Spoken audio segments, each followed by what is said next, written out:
1947 रोजी आपला देश स्वतंत्र झाला आणि येत्या 2-3 दिवसांनी आपण 79वा स्वातंत्र्य दिन साजरा करणार आहोत. तर हा स्वातंत्र्य दिन साजरा करत असताना हर घर तिरंगा आणि हर मन तिरंगा या कार्यक्रमाअंतर्गत गेल्या आठवड्यापासून आपल्या प्रशालेमध्ये विविध उपक्रम राबवले जात आहेत. यामध्ये रांगोळी स्पर्धा झाल्या, रक्षाबंधन, राखी तयार करण्याची स्पर्धा झाली, त्याचबरोबर चित्रकलेची चित्र काढण्याची स्पर्धा झालेली आहे. त्याचबरोबर आज आपण कथाकथन ही स्पर्धा घेणार आहोत. ही स्पर्धा 2 गटामध्ये होणार आहे, मोठा गट आणि छोटा गट. 5वी ते 7वीचा छोटा गट आणि 8वी ते 10वीचा मोठा गट, या 2 गटात ही स्पर्धा होणार आहे. या स्पर्धेसाठी परीक्षक आहेत आदरणीय कोकरे सर आणि आदरणीय पाटील मॅडम. ही स्पर्धा सुरू होण्यापूर्वी या स्पर्धेचे काही निकष तुम्हाला सांगतो. पुढे आल्यानंतर ही कथा सादर करत असताना त्या कथेतील काही निकष ते म्हणजे तुमचा आरोह आणि अवरोह, म्हणजे कथा सादर करताना तुम्ही कोणत्या पद्धतीने सादर करत आहात. त्याचबरोबर उच्चार, तुमचे उच्चार स्पष्टपणे पाठीमागच्या विद्यार्थ्यांपर्यंत ऐकू जात आहेत का, तुम्ही क्लिअरली बोलताय का, हे सगळ्या गोष्टी पाहिल्या जाणार आहेत. त्याचबरोबर तुमचे हावभाव, तुमच्या कथेला अनुसरून तुमचे हावभाव, तुमच्या चेहऱ्यावरचे हावभाव पाहिजे, तुमचे हातवारे पाहिजे. आणि सगळ्यात महत्वाचा आशय, तुमचा कथेतील आशय कोणता आहे. ह्या सर्व निकषांना 5-5 गुण आहेत. असे एकूण 20 गुण तुम्हाला दिले जाणार आहेत. 20 पैकी तुम्ही किती गुण प्राप्त करताय हे तुमच्या सादरीकरणावरती अवलंबून आहे. त्यामुळे इथं आल्यानंतर तुम्ही तुमची जी कथा आहे ती व्यवस्थितपणे काय करायचे, सादर करायची आहे. इथं आल्यानंतर तुम्ही तुमची इयत्ता, तुमचं नाव, कथेचं नाव स्पष्टपणे सांगायचं आहे आणि कथेला सुरुवात करायची आहे. सुरुवातीला आपण मोठ्या गटापासून ही सुरुवात करणार आहोत. मोठा गट इयत्ता 10वी सार्थक राणे. सार्थक सत्यवान राणे, इयत्ता 10वी. गोष्टीचे नाव सॅम बहादूर. 1914 साल पंजाबमधील अमृतसर या शहरात एक छोटासा मुलगा जन्माला आला. त्याचे नाव होते सॅम मानेकशॉ. सॅम लहानपणापासून फारच खोडकर होता आणि थोडा हट्टी होता. त्याचे वडील म्हणायचे हा मोठा झाला की डॉक्टर होणार, पण त्याचे स्वप्न वेगळंच होतं. सॅमने एका दिवशी वडिलांना सरळ सांगून टाकले की माझे रक्त देशासाठी व्हायचे आहे, नाही की औषधं देण्यासाठी. त्याचे हे बोलणे ऐकून घरातले सगळे वाजले, पण त्याने ठरवले होते लष्करात जायचे. सॅमने भारतीय लष्कर अकॅडमी मध्ये प्रवेश घेतला. तो पहिल्या 42 कॅन्डिडेट्स मध्ये होता ज्यांना इंडियन मिलिटरी अकॅडमी मध्ये प्रशिक्षण मिळाले. 1942 दुसरे महायुद्ध पेटलेले होते. सॅमला म्यानमार मध्ये पाठवण्यात आले. तिथे त्याला एका लढाईमध्ये 9 जपानी गोळ्या लागल्या होत्या. डॉक्टरांनी सांगितले होते की तो वाचणार नाही, पण सॅमने लगेच डोळे उघडून सांगितले की तुम्ही मूर्ख होऊ नका, मी मरणार नाही. आणि खरोखरच तो वाचलाय. देश स्वातंत्र्य झाला. देशभर नव्या जबाबदाऱ्या सुरू झाल्या. कुठे चीनचा धोका, कुठे पाकिस्तानचे घुसखोर. सॅमला जिथे तिथे पाठवले जायचे तिथे सॅम हुशारीने आणि शांतपणे तेथील परिस्थिती हाताळायचा. 1972 मध्ये बांगलादेशामध्ये लाखो लोकांवर अत्याचार सुरू होते. बांगलादेशी लोक भारतात येत होते, त्यामुळे वातावरण तणावपूर्ण झाले होते. त्यासाठी पंतप्रधान इंदिरा गांधींनी सॅमला विचारले की सॅम, आपण युद्ध चालू करूया का. पण सॅम म्हणाला, सगळ्यांना वाटलं होते की सॅम होकार देईल, पण सॅमनी म्हणाले युद्ध म्हणजे देणं नाही, तर ती जबाबदारी आहे. तयारी नसेल तर शूरवीर आणतो. सॅमने 6 महिन्याचा कालावधी घेतला आणि मग युद्ध सुरू झाले. 16 दिवसात जबरदस्त विजय मिळवला आणि 93,000 पाकिस्तानी सैनिकांना आत्मसमर्पण करण्यास लावले. त्या विजयाबद्दल सॅमला भारतीय लष्करी दर्जात सर्वोच्च दर्जा फील्ड मार्शल देण्यात आला. सॅमचे अंतर्मरण देण्यात आला, लष्करी दर्जा देण्यात आला. एवढे बोलून माझे 2 शब्द. सानिका प्रकाश अय्यर, इयत्ता 10वी. माझ्या गोष्टीचे नाव खरी देशभक्ती. स्वामी दयानंद सरस्वती जेव्हा जपान दौऱ्यावर गेले होते तेव्हाची ही गोष्ट. जपानमध्ये त्यांना कोठेच शाकाहारी अन्न मिळत नव्हते. जपानमध्ये सगळीकडे हॉटेल्समध्ये मांस, मच्छी, मटण यांचा पूर आलेला त्यांना दिसला. ते शाकाहारी असल्यामुळे त्यांना ते खाता येत नव्हते. त्यामुळे ते तसेच 2 दिवस उपाशी इकडे तिकडे भटकत राहिले. त्यांची ही अवस्था तेथील एका 8-9 वर्षाच्या जपानी मुलाने पाहिली. त्याला त्यांची अवस्था बघवेना. त्याने कुठून तरी जुगाड करून काही फळे व डाळ भात त्यांना खायला आणून दिला. स्वामींनी ती फळे व डाळ भात अगदी आनंदाने खाल्ला व त्याचे मनापासून आभार मानले. आता स्वामी कार्याने ऊर्जेने पुरेपूर असे तत्पर आपल्या पुढील कार्यासाठी झाले होते. परंतु त्याआधी त्यांना त्या मुलाने दिलेल्या जेवणाबद्दल काहीतरी द्यायचे होते. ते मुलाला म्हणाले, तू मला माझ्या पद्धतीचे शाकाहारी जेवण आणून दिलेस त्याबद्दल मी तुझे आभार मानतो. परंतु आम्ही भारतीय लोक कुणाकडूनही काहीच असे विनामूल्य घेत नाही. त्यामुळे मला या जेवणाची किंमत तुला द्यायची आहे आणि ती तुला घ्यावीच लागेल. त्या मुलाला स्वामींकडून काहीही घेण्याची इच्छा नव्हती. तो स्वामींना म्हणाला, तुम्ही आमच्या देशात पाहुणे म्हणून आला आहात, त्यामुळे तुम्ही मला काही दिले नाही तरी चालेल. तुमचे समाधान झाले तेवढे बस. तरी स्वामी काही ऐकेना. शेवटी हो नाही म्हणता म्हणता तो मुलगा तयार झाला. मी जी किंमत मागेन ती तुम्ही मला द्याल का? तो मुलगा स्वामींना म्हणाला. तू मागून तर बघ, स्वामी त्याला म्हणाले. स्वामींना वाटले, एवढासा हा 8-9 वर्षाचा मुलगा मागून मागून फार फार तर काय मागणार, एखादे खेळणे किंवा खायची गोष्ट. परंतु त्या मुलाने स्वामींकडे काय भले मागितले असेल? तर तो मुलगा स्वामींना म्हणाला, तुम्ही माझ्या जपानमध्ये 2 दिवस उपाशी होता हे बाहेर मात्र कोणाला सांगू नका. बस एवढेच करा. हीच माझी खरी किंमत. स्वामींना त्या मुलाचे शब्द ऐकून त्याची देशभक्ती पाहून स्वामी थक्क झाले. स्वामी एकदम सुन्न होऊन गेले. एवढासा हा मुलगा याने आपल्याकडे एखादे खेळणे किंवा खायची वस्तू मागायला हवी होती. त्या वयात हा काय मागतो आहे? काय ही देशभक्ती, काय हे समर्पण? त्याची ही देशभक्ती पाहून स्वामी अगदी धन्य झाले व स्वामींनी त्याला वचन देऊन स्वामी भारतात परत निघाले. धन्य तो जपान आणि धन्य ती त्याची देशभक्ती. तात्पर्य, जर आपण सर्वजण या जपानी मुलासारखे वागलो, विचार केलो तर आपली देशभक्ती किती खरी आहे हे आपल्याला समजेल. देशभक्ती म्हणजे केवळ ध्वजाचा आदर किंवा राष्ट्रगीत गाणे नाही, तर ती मनात व आचरणात असावी लागते. धन्यवाद.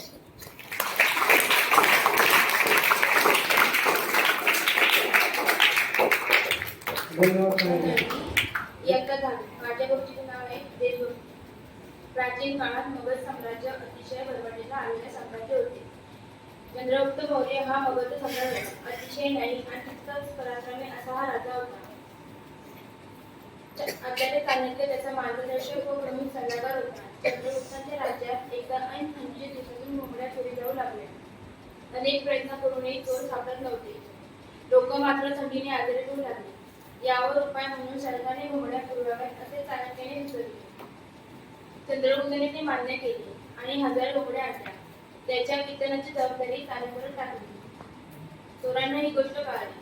ते एका रात्री चाणक्याच्या वाड्यात शिरले आणि पाहतात तर काय 1000 घोंगड्या आणि शेजारी चाणक्य व त्याची वृद्ध आई भूमीवर झोपलेले. त्यांच्या अंगावर पांघरूणही नव्हते. आश्चर्य वाटून चोरांनी चाणक्याला उठविले. व विचारले, तुमच्या वाड्यात 1000 कोंबड्या आहेत, त्यातली तुम्ही एक वापरायला का नाही घेतली? चाणक्य म्हणाला, बाबांनो, त्या कोंबड्या माझ्या नाही, त्या फक्त वाटण्यासाठी माझ्याकडे दिल्या आहेत. त्याचा उपभोग मी कसा काय घेणार? त्यावर माझा काय अधिकार आहे? चाणक्याचा प्रामाणिकपणा बघून चोरांना चूक समजली.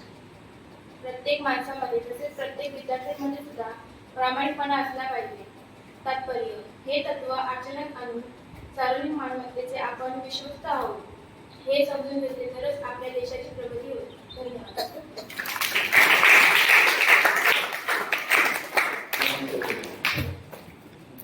बिरबलाची फजिती हवी या हेतूने एके दिवशी काळजीने विचारले, सरकार आपल्या राजधानीत कावळे किती आहेत?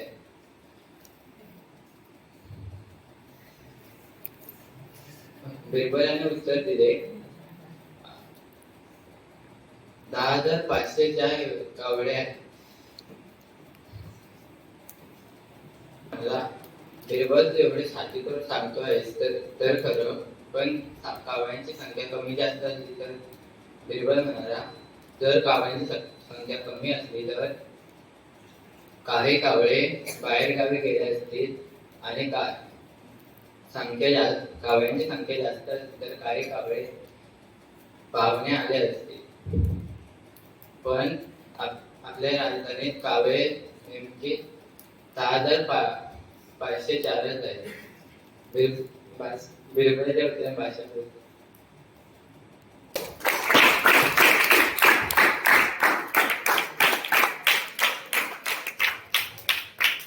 संपल्यानंतर शक्यतो कथेचं तात्पर्य सांगा. त्यातून काहीतरी बोध घेता आला पाहिजे मुलांना, आपल्या विद्यार्थ्यांना. ठीक आहे, पुढे आमुख सौंदरकर आणि त्याच्यानंतर काय जायचंय, कुणाल दळवे.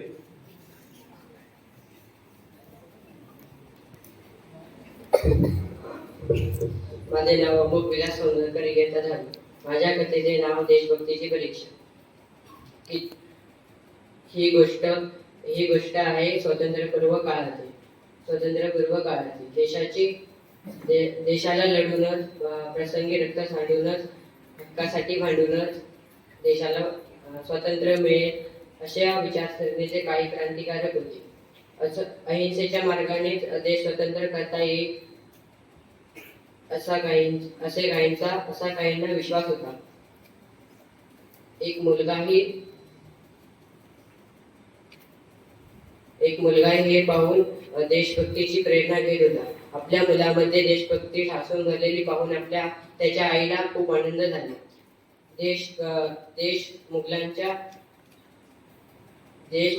गुलामगिरीतून सुटून स्वतंत्र झाला तर बरे होईल अशी भावना होती. आपला मुलगा जर पोलिसांच्या तावडीत सापडला तर देशासाठी कार्यरत आहे त्याची नावं व ठिकाणे उघड करेल याची भीती नेहमी राहायची. त्यासाठी मुलाची परीक्षा घेण्याचे ठरवले.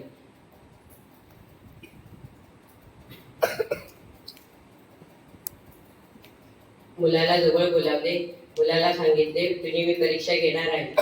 मुलाने परीक्षेसाठी होकार दिला. आईने दिवा पेटवला व मुलाला सांगितले, दिव्याच्या ज्योतीवर हात ठेव व क्रांतिकारकांची नावं सांग. मुलाने हो की तो सुद्धा केले नाही.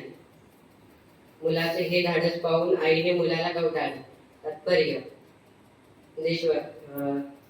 असंख्य देशभक्तांनी कित्येक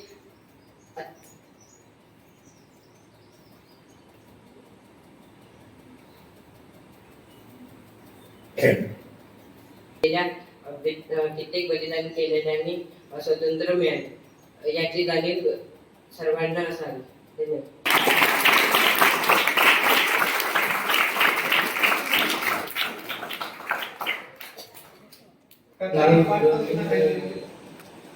माझ्या गोष्टीचे नाव आई वडिलांचे संस्कार. एका गावात एक राजेश नावाचा प्रामाणिक मुलगा राहत होता. त्याच्या आई वडिलांनी त्याच्यावर चांगले संस्कार केले होते. तो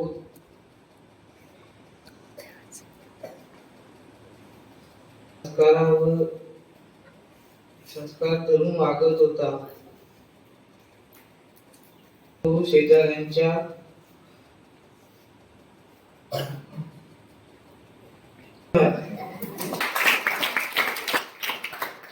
ही गोष्ट आहे स्वातंत्र्यपूर्व काळातील.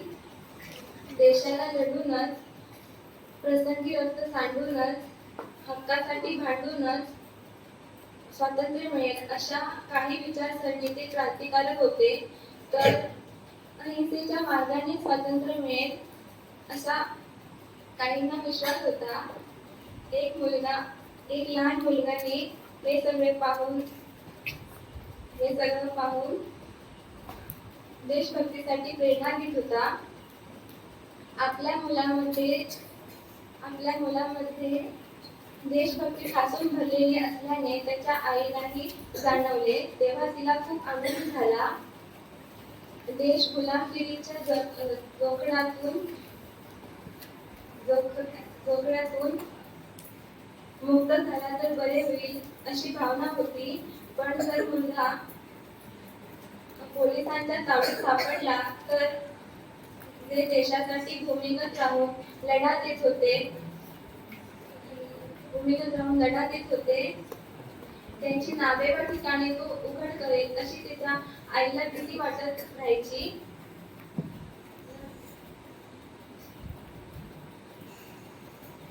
तिने त्याची परीक्षा घेण्याचे ठरवले. त्याने मुलाला जवळ बोलावले व आपल्या मनातील भावना त्याला सांगितली व आईने मुलाला परीक्षा घेण्याचेही सांगितले. मुलाने परीक्षेसाठी होकार दिला. आईने दिवा पेटवला. दिव्याच्या ज्योतीवर मुलाला हात धरायला सांगितला. तो मुलगा जराही न घाबरता दिव्याच्या ज्योतीवर हात धरला. आईने त्याला हाताला पोळत असताना आईने त्याला क्रांतिकारकांची नावे सांगायला सांगितले. पण त्याने चूक सुद्धा केल्या नाही. त्याच्या या धाडसामुळे आईने त्याला कवटाळले. हाच मुलगा पुढे मोठेपणी महान क्रांतिकारक बनला. त्याचे नाव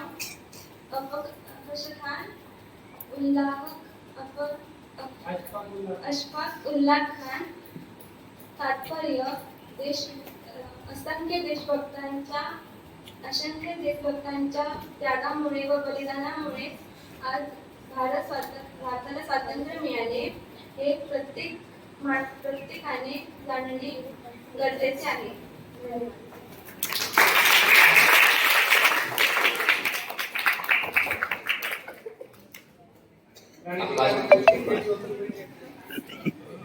माझ्या गोष्टीचे नाव आहे मेहनतीचे फळ. एका गावी रामू नावाचा एक शेतकरी राहत होता. त्याचं एक स्वप्न होतं की त्याच्या शेतात सोनं उगवावे. पण एका दिवशी त्याच्या शेतात एक साधू आला आणि म्हणाला,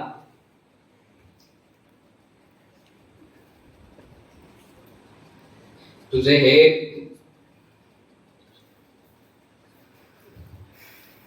पूर्ण होईल, पण तुला खूप प्रयत्न करायला लागतील. रामू खूप कष्ट करायला लागला. त्याच्या शेतात खूप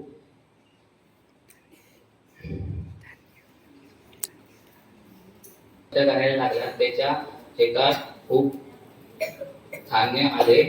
तो श्रीमंत झाला. तात्पर्य मेहनत हीच खरी आयुष्याची संपत्ती आहे. मेहनती खूप गरजेची आहे. विद्यार्थी तसेच अभ्यास करण्याची मेहनत घेतल्यानंतर मार्कांचं भरघोस पीठ येतं.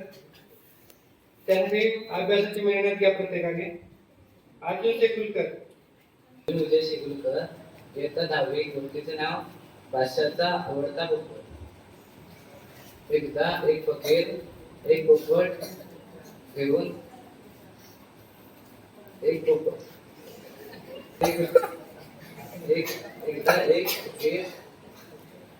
पोपट राजाला म्हणून दिला. तो पोपट पुराणेचा भाग व उर्दू कविता असे सुंदर म्हणत असे. म्हणून तो बादशाचा खूप लाडका झाला होता. एखाद्या राजासारखी त्याची त्यांना ठेवले जात असे. बादशाने हुकूम दिला होता की या पोपटाचे बरे वाईट झालेले मला कोणी सांगायला येईल त्याचे मी डोके उडवून टाकेन. दुर्दैवाने त्याची फार काळजी घेऊन सुद्धा एके दिवशी पोपट मरण पावला. बिचारे लोक थरथर कापू लागले. आता बादशाला जाऊन सांगणार तो. शेवटी ते बिरबलाला शरण आले व बिरबल बादशाला सांगण्याची जबाबदारी त्यांनी स्वतःहून उचलली व बादशाकडे पळत जाऊन तो घाईघाईने म्हणाला, सरकार आपला आवडता पोपट, आपला आवडता राजा. बादशाह म्हणाला, काय झालं त्याला, मेला की काय? बिरबल म्हणाला, छे असं काही नाही झालं, पण तो ऋषी मुनिगत एकदम स्तब्ध स्थिर झाला आहे व समाधीला लागला आहे. पायाची हालचाल पण करत नाही आहे, काय खात पण नाही आहे.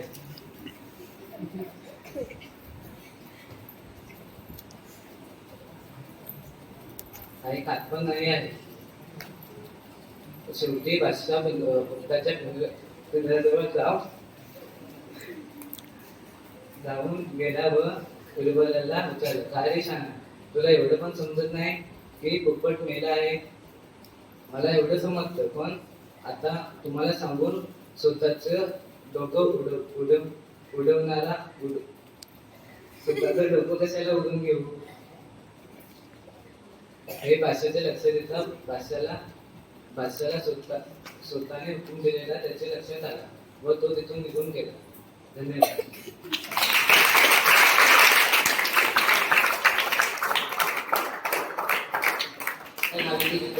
मी आज तुम्हाला एक बोधकथा सांगणार आहे.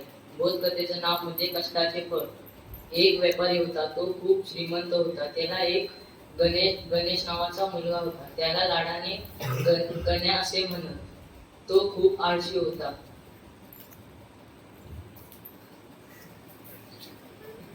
गण्याची काळजी लागली होती, कारण मोठे झाल्यावर त्याचा व्यापार कोण सांभाळेल. नंतर एके दिवशी त्याला एक युक्ती सुचली आणि त्याने ते गण्याला जवळ बसून त्याला एक अट सांगितली, तू मला जर पैसे कमवून आणून दिले तर तुला जेवण मिळेल. पहिल्या दिवशी तसा तो आपल्या बहिणीकडे गेला आणि बहिणीकडून पैसे नेऊन आपल्या वडिलांना दिले. ते वडिलांनी पैसे घेऊन विहिरीत फेकून दिले. दुसऱ्या दिवशी तो तसाच आपल्या आईकडे गेला आणि आईकडून पैसे घेतले आणि ते पैसे घेऊन तो आपल्या वडिलांकडे गेला आणि वडिलांना ते पैसे नेऊन दिले. ते वडिलांनी पैसे घेऊन परत विहिरीत फेकून दिले. तिसऱ्या दिवशी असाच तो कामाच्या शोधात घराबाहेर पडला आणि त्याला कामही मिळाले. ते खूप कष्टाचे होते आणि श्रमाचे होते. तो ते काम दिवसभर करून सुद्धा त्याला खूप कमी पैसे मिळाले आणि तो पैसे घेऊन आपल्या वडिलांकडे गेला आणि ते वडिलांकडे पैसे दिले. तेही पैसे वडिलांनी घेऊन विहिरीत फेकून दिले. त्या गण्याला राग आला आणि गण्याने आपल्या वडिलांना विचारले की, बाबा, तुम्ही हे पैसे मी विहिरीत का फेकून देतात? मी किती श्रमाने आणि कष्टाने कमवून आणले आहे. बाबा हसतात म्हणतात की, मला तुला हे सांगायचं होतं की कष्टाने पैसे कमवलेले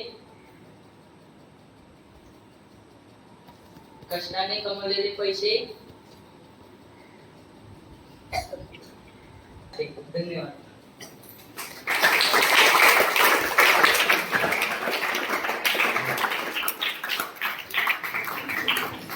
माझं नाव साक्षी महेंद्र सोडले, इयत्ता 10वी. देशभक्तीची गोष्ट. एकेकाळी एका लहानशा खेडेगावात राम नावाचा मुलगा राहत होता. त्याचं आपल्या देशावर खूप प्रेम होतं. त्याला देशासाठी काहीतरी करण्याची इच्छा होती. एके दिवशी गावात दुष्काळ पडला. पिण्याच्या पाण्याची सोय नव्हती. शेती वाळली होती. लोक त्रस्त झाले होते. रामला हे दुःख बघवत नव्हते, म्हणून त्याने गावातल्या मित्रांना एकत्र केले आणि एक गावाजवळची मोकळी जमीन शोधली आणि तेथे तलाव खणायला सुरुवात केली. गावातल्या लोकांना वाटायचं राम हा वेडा झालाय की काय, पण रामने हार मानली नाही. तो सर्वांना प्रोत्साहन करत होता. लोकांना सांगितले की आपण हे काम नक्कीच करू शकतो आणि आपल्या देशासाठीही नक्कीच करू शकतो. लोकांमध्ये उत्साह संचारला.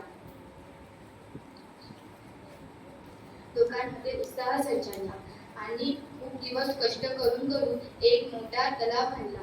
त्या तलावात पाणी जमा झाले आणि गावातल्या लोकांना पाणी मिळाले. गावातल्या लोकांनी रामचे कौतुक केले, पण रामने दाखवून दिले की देशभक्ती म्हणजे मोठ्या मोठ्या गोष्टी करणे नाही, तर देशासाठी किंवा लोकांसाठी थोडेसे जरी काही केले तरी ती देशभक्ती आहे. मी इयत्ता 9तील विद्यार्थी.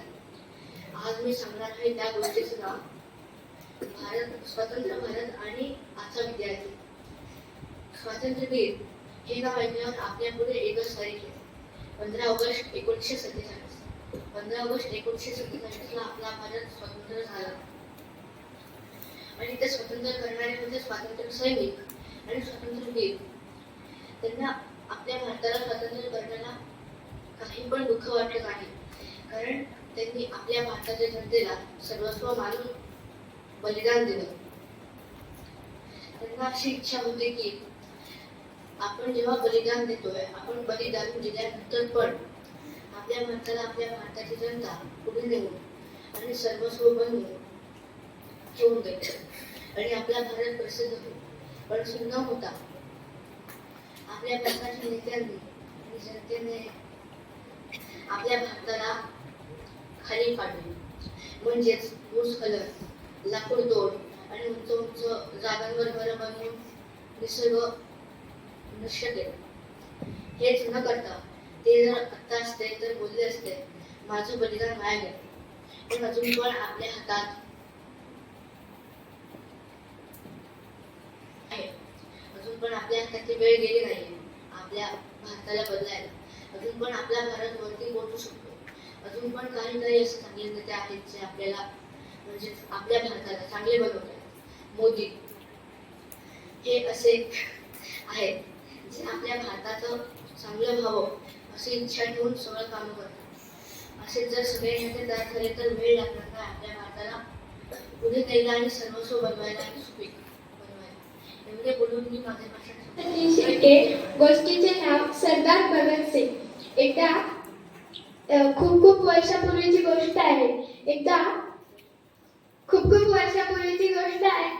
आहे. पंजाबमध्ये बैसाखी हा सण सुरू होता आणि जालियनवाला बाग येथे जनरल डायर या सरदाराने गोळीबार केला.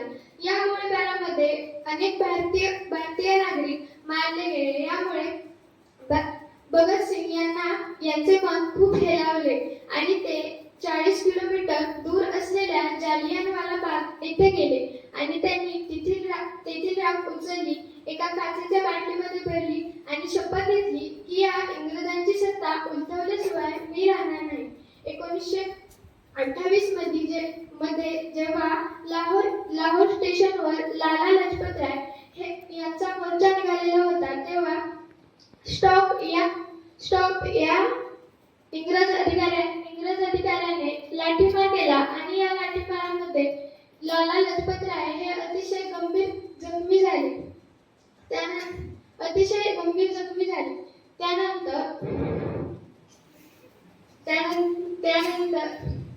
त्यानंतर सिंग, राजगुरू, सुखदेव आणि बुटकेश्वर दत्त यांनी मिळून स्टॉप या अधिकाऱ्यांच्या गाडीवर बॉम्ब टाकले. त्यानंतर त्यांनी इंग्रज असेंब्लीमध्ये बॉम्ब टाकले. यामुळे इंग्रजांनी त्यांना पकडून नेले व ते स्वतःहूनच त्यांच्या स्वाधीन झाले. त्यानंतर इंग्रजांनी त्यांना अटक केली आणि लाहोर कारागृहात नेले. त्यांच्याच क्रांती गटातील एका सहकार्याला त्यांनी त्यांच्या विरुद्ध उभे केले. जेव्हा भगतसिंगासमोर तो सहकारी उभा होता तेव्हा भगतसिंग म्हणाले, हा माझा सहकारी असू शकत नाही, कारण याला बॉम्ब बनवण्याचे तंत्र माहीतच नाही. तेव्हा त्या सहकार्याने बॉम्ब बनवण्याचे संपूर्ण तंत्र सांगून टाकले आणि तेथे बसलेल्या पत्रकारांनी ते संपूर्ण तंत्र लिहून घेतले आणि ते बाळगत प्रसारित झाले. हा खरा भगतसिंगांचा प्लॅन होता. त्यानंतर त्यांना फाशीची शिक्षा 24 मार्च 1931 रोजी सुनावण्यात आली. फाशीच्या आधी त्यांच्या आई त्यांना भेटण्यासाठी आली होती. त्यांच्या आईला ते म्हणाले, मी ह्यावेळेस तुझे स्वप्न पूर्ण करू शकलो नाही. ह्यावेळेस माझी दुल्हन ही आझादीच आहे. जेव्हा मला फाशी दिली जाईल तेव्हा तू माझा मृतदेह नेण्यास येऊ नको. तू कुलबेगला पाठव. आणि जेव्हा त्यांना 24 मार्च 1931 रोजी फाशी देण्यात येणार होती त्याच्या आदल्याच दिवशी त्यांना फाशी देण्यात आली. धन्यवाद.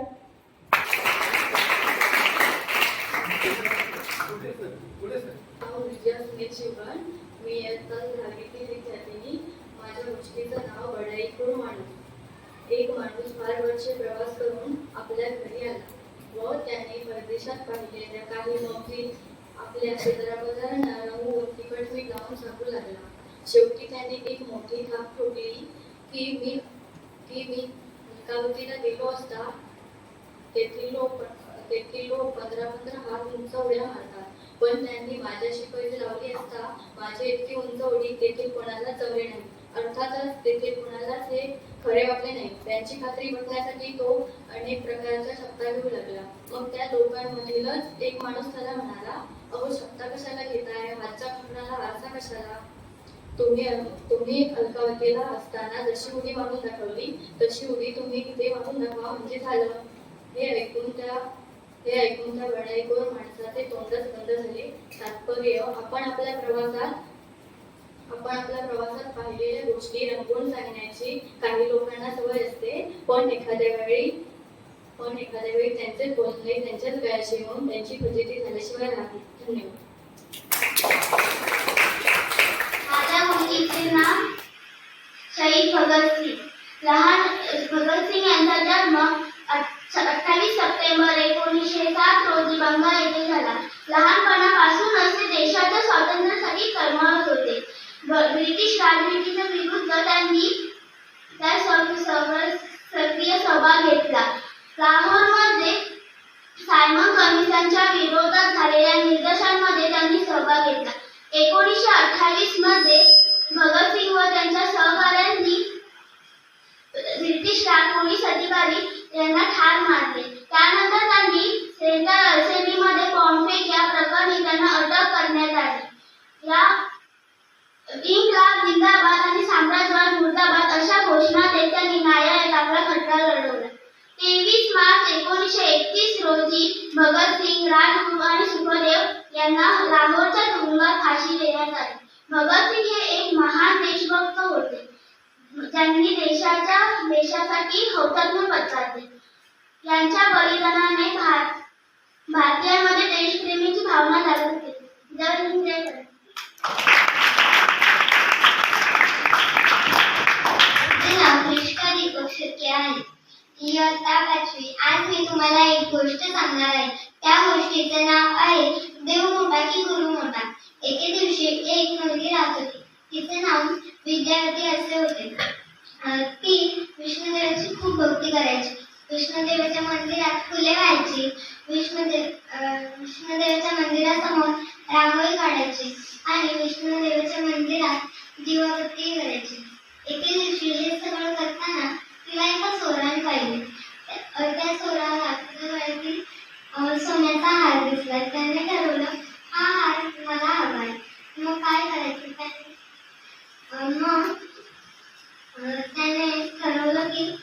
पण साधू बनवले. मग तो साधू बनून तिच्या घरी गेला. विद्यार्थीला म्हणाला, मला पाणी मिळेल का? ती बोलते, हा मिळेल ना. आणि मग तिने पाणी आणल्यावरती तो बोलतो की तू दीक्षा घेतलेली आहे? विद्यार्थी म्हणते, मी दीक्षा घेतलेली नाही. नंतर तो म्हणतो, मग मी हे पाणी पिऊ शकत नाही. ती बोलते, मग तुम्हीच द्या मला दीक्षा. आणि तो म्हणतो त्यासाठी जंगलात यावं लागते. ती बोलते, हा येते मी जंगलात. जंगलात आल्यावरती तो तिला एका झाडाला बांधतो आणि तिच्या गळ्यात तिला हार येतो आणि तिला म्हणतो, मी आठवड्याने येणार आहे, तोपर्यंत तू कोणाकडून तुला सोडून यायचं नाही आणि स्वतःही सोडायचं नाही. मग ती तिथे थांबते.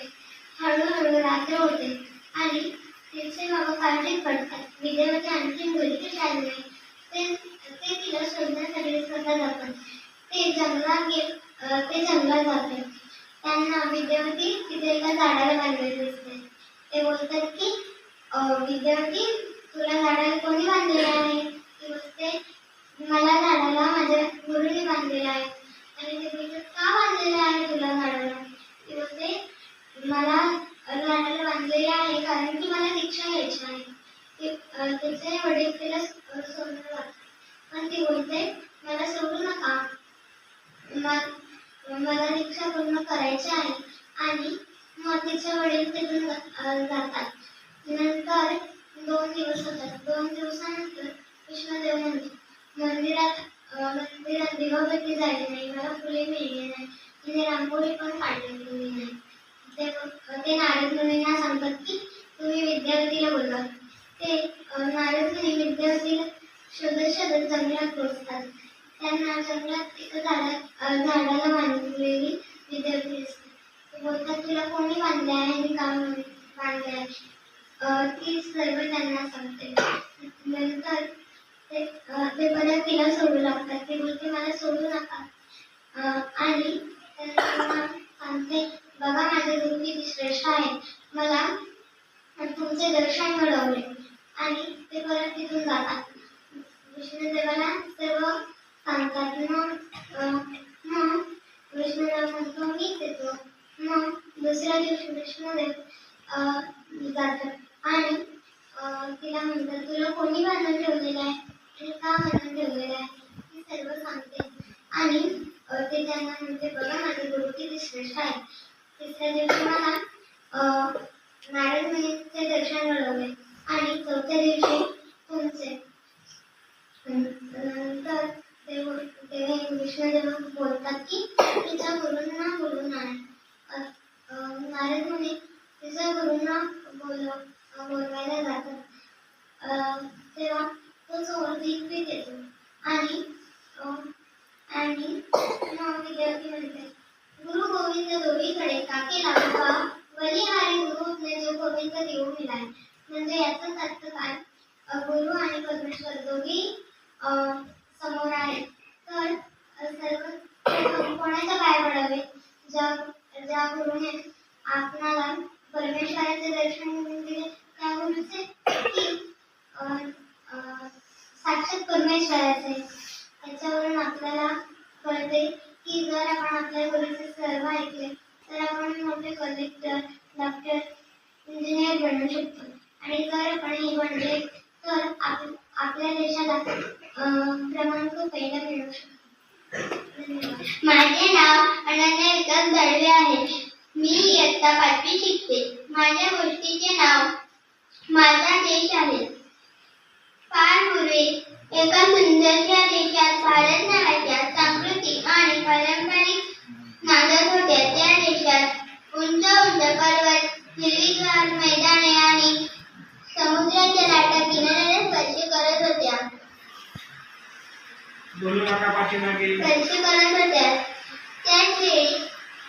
त्याचवेळी त्या गावात एक ज्ञान नावाचा मुलगा आला. त्याला गोष्टी ऐकायला खूप आवडायच्या.